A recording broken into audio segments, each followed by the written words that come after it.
Mesdames et messieurs, bonjour. Nous abordons pendant ces 2 jours l'intégration des innovations dans la pratique quotidienne de l'audioprothèse. Et pour que cette intégration soit réussie, il me semble important d'inscrire, comme nous le rappelait monsieur le professeur Collet, d'inscrire ces innovations sur un socle de confiance que nous créons pour nos patients. Finalement, plus que d'être en règle par crainte de la sanction, je souhaiterais avec cette présentation vous sensibiliser sur l'importance de la protection des données dans un cabinet d'audioprothèse.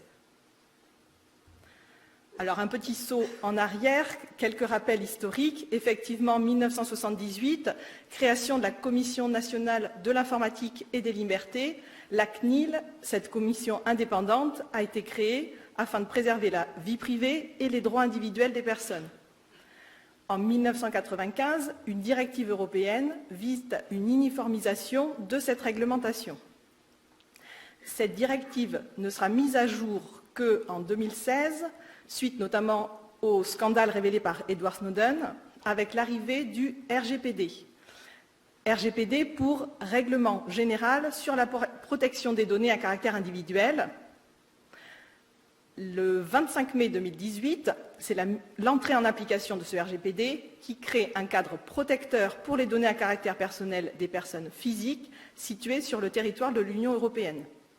Alors l'exercice n'est pas simple que de synthétiser un règlement de 99 articles en 15 minutes. Aussi, je préciserai que la présentation ne se veut pas exhaustive, mais aussi précise que possible. Quelques notions clés du RGPD. Les données à caractère personnel désignent toute information se rapportant à une personne physique identifiée ou identifiable, directement ou indirectement. On aura donc des données du type nom, prénom, adresse, numéro de téléphone, etc. Les données de santé sont qualifiées de données sensibles. Le traitement de données à caractère personnel désigne toute opération ou ensemble d'opérations portant sur ces données, quel que soit le procédé ou le support utilisé. Mais finalement, qui est concerné par le RGPD? Le RGPD s'applique quand une organisation traite des données à caractère personnel et qu'un résident de l'Union européenne est directement visé par un traitement de données. La prise en charge d'un patient en audioprothèse nécessite le recueil de données à caractère personnel, y compris de données de santé, comme nous le rappelait François Dejean notamment à l'instant. Ainsi, l'audioprothésiste, au même titre que les médecins et autres professionnels de santé, est directement concerné par la mise en œuvre de sa conformité au regard du RGPD, et ce, quel que soit son mode d'exercice ou encore la taille de l'entreprise où il exerce. Le RGPD précise les conditions d'utilisation des données à caractère personnel. Ces conditions sont appelées règles d'or et sont au nombre de 8. Je vous donnerai un petit peu plus tard quelques exemples pratiques dans un cabinet d'audioprothèse. Un traitement de données à caractère personnel est licite s'il répond à une des 6 conditions. J'ai cité celles qui me paraissaient les plus appropriées pour notre domaine, donc notamment les nécessités contractuelles, les nécessités légales, ou encore si la personne concernée a exprimé son consentement. La deuxième règle concerne la finalité du traitement. C'est la règle d'or du RGPD, c'est-à-dire que le traitement doit être déterminé, explicite et légitime. Si le principe numéro 2 répond à la question « Quel est l'objectif que je vise en utilisant ces données ?», la règle numéro 3 de minimisation des données répond à la question de quelles données minimales ai-je besoin pour répondre à cet objectif, ou encore ai-je bien différencié les données obligatoires strictement nécessaires des données facultatives. La règle 4 souligne une protection particulière pour les données sensibles dont font partie les données de santé et souligne notamment un consentement explicite. La règle numéro 5 détaille une conservation limitée dans le temps des données. La durée doit être déterminée donc, par une valeur ou par un critère objectif pour déterminer cette durée. La règle numéro 6 détaille les notions de sécurisation des données. Par sécurisation des données, il y a 3 grands principes.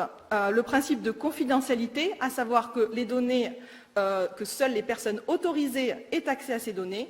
Le principe d'intégrité, c'est que les données soient non modifiables ou effaçables par erreur. Et enfin, leur disponibilité, c'est-à-dire que les personnes autorisées aient accès aux données au moment où elles en ont besoin. Le principe numéro 7, le principe de transparence, est un principe de loyauté et implique un droit à l'information.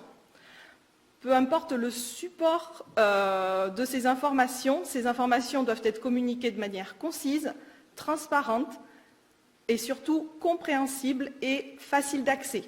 Elles doivent préciser les données qui sont collectées, le mode de collecte et les raisons pour lesquelles ces données sont collectées. Et enfin, la règle d'or numéro 8 vient préciser et renforcer le droit des personnes. Apparaît ici une ébauche de cartographie des données à caractère personnel dans un cabinet d'audioprothèse. La CNIL dit ceci: pour mesurer concrètement l'impact du règlement européen sur la protection des données dans votre activité, commencez par recenser de façon précise les traitements de données personnelles que vous mettez en œuvre. Et une cartographie permet, en répondant à ces questions, de commencer la réflexion et cette mise en conformité. Un peu plus pratiquement, quel cadre appliquer aux dossiers patients en audioprothèse? Les dossiers patients, qu'ils soient format papier ou numérique. C'est vrai qu'on parle beaucoup d'informatique, de numérique, mais en fait, quel que soit le support, les dossiers patients doivent répondre au principe numéro 2 de finalité déterminée, explicite et légitime.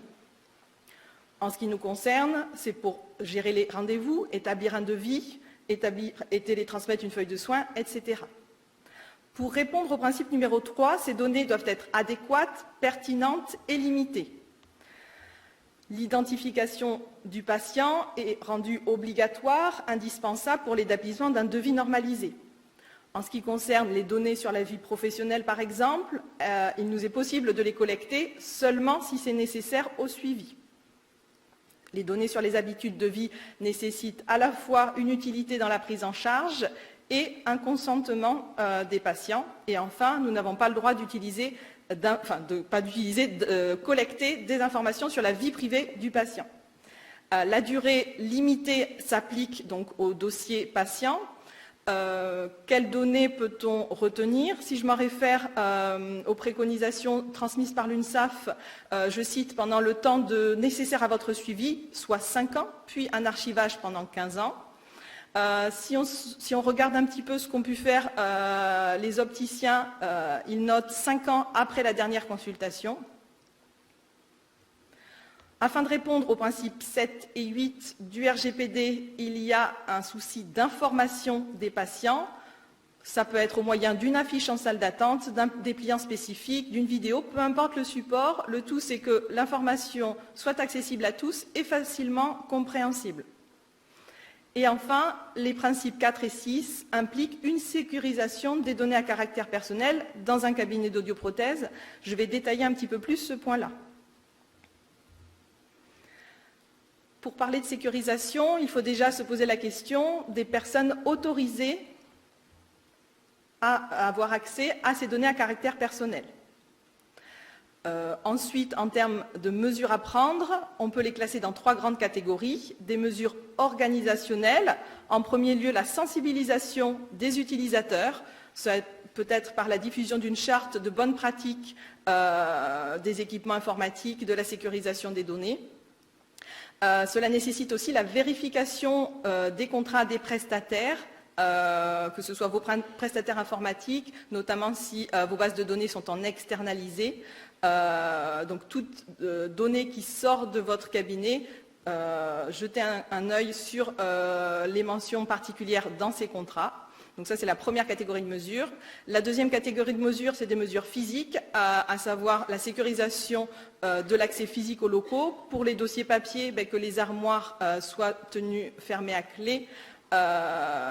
ça implique aussi la protection du matériel informatique vis-à-vis de tout ce qui est sinistre, dégâts des eaux, incendies, etc. Ça, c'est pour répondre aux besoins de disponibilité des données.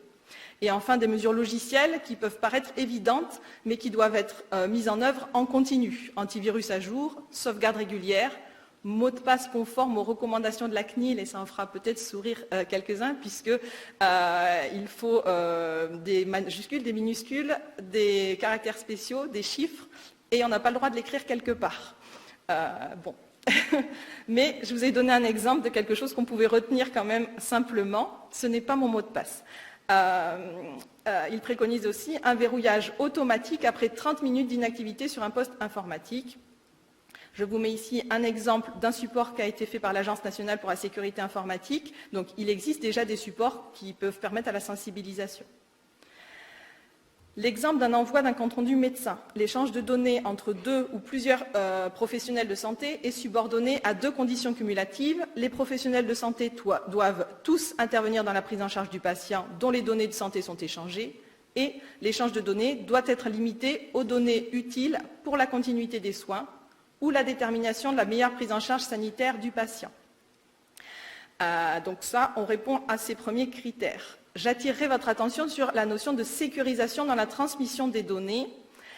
Beaucoup d'entre nous, et dont je faisais partie avant de préparer cette intervention, pensent que les services de messagerie que l'on utilise tous, Gmail, Yahoo, Orange, nous paraissent sécurisés. En fait, pas du tout. Et si on regarde en détail les conditions d'utilisation, ils se réservent le droit de consulter le contenu des emails échangés sur leur plateforme à des fins statistiques. Du coup, la CNIL, en date du 12 juin 2014, a défini ce qu'était une messagerie sécurisée. Elle doit à la fois garantir l'identité de l'émetteur et du destinataire et doit assurer la sécurité des messages et des pièces jointes. Un autre exemple d'échange entre professionnels, votre patient déménage et pour faciliter son suivi, vous souhaitez envoyer la fiche NOA par messagerie. Le principe 6 du RGPD implique la sécurisation des données à caractère personnel, d'autant plus dans le cadre de données de santé. Des mesures de chiffrement des données sont désormais possibles à partir de la version 4.9 de NOA. Si on souhaite exporter une fiche NOA, donc de bien penser à cocher dans l'option d'exportation de chiffrer avec mot de passe. Ça implique de créer un mot de passe que vous pouvez confier au patient ou que vous pouvez adresser à votre confrère, simplement pas dans le même message, sinon ça perdrait son utilité. Et à réception, il suffit de taper le mot de passe pour recueillir la fiche NOA et l'intégrer à sa base de données. Nous avons eu des brillants exposés sur le big data et sur l'intelligence artificielle. Et du coup, au vu des premières informations que vous pouvez avoir, RGPD et big data, ça semble a priori inconciliable, puisque les principes clés du RGPD sont la minimisation, une finalité déterminée, une durée de conservation limitée, quand le big data, c'est des données à profusion, pour une utilisation non déterminée à l'avance et pour une durée non déterminée à l'avance non plus. Alors, du coup, il y a des possibilités qui sont offertes aux data scientists pour se mettre en conformité au regard du RGPD. Une des possibilités, c'est l'anonymisation des données. Si la personne n'est ni identifiée ni identifiable, du coup, on sort du ressort du RGPD. Attention, il faut qu'il y ait une véritable anonymisation, c'est-à-dire qu'on ne puisse pas, par une analyse, remonter à la personne réellement. Une autre possibilité, où on est quand même à ce moment-là toujours sous le RGPD, sous l'application du RGPD, c'est la pseudonymisation. C'est un traitement qui consiste à remplacer un nom par un pseudonyme, de manière à ce qu'on ne puisse pas attribuer les données à une personne physique sans avoir recours à des informations supplémentaires. À cela s'ajoutent les notions de sécurisation des données, qui sont un principe fort du RGPD également. En ce qui concerne le RGPD et l'intelligence artificielle, on parlait tout à l'heure, ça a été cité au niveau français, c'est à l'étude aussi au niveau européen. La question s'est posée de savoir s'il ne convenait pas d'élargir le domaine de la protection des données personnelles à l'intelligence artificielle et de réglementer spécifiquement l'usage des algorithmes nécessaires à son fonctionnement. C'est en ce sens que le Parlement européen a adopté une résolution le 12 février dernier. Pour conclure, Je ne vous parlerai pas du S2I, mais du SSI comme une bonne façon de passer à l'action pour se mettre en conformité au regard du RGPD. En premier lieu, le premier S de sensibiliser. Sensibiliser les acteurs dont vous êtes, sensibiliser les équipes à la protection des données. Les supports existent pour cette sensibilisation sur le site de la CNIL et sur le site de l'ANSSI. Le deuxième S pour sécuriser, sécurisation des données, tout particulièrement des données informatiques, mais pas que. Et le I pour informer, informer nos patients avec un support, par exemple affiché en salle d'attente, mais en tous les cas, qu'il leur soit aisément compréhensible. Et pour ouvrir la discussion, à l'exemple d'autres professionnels de santé et dans le contexte d'innovation technologique qui occupe ces 2 jours d'enseignement post-universitaire, il serait peut-être souhaitable que la profession travaille sur une documentation spécifique qui nous serve de référence à tous. Voici quelques références utiles et je vous remercie pour votre attention.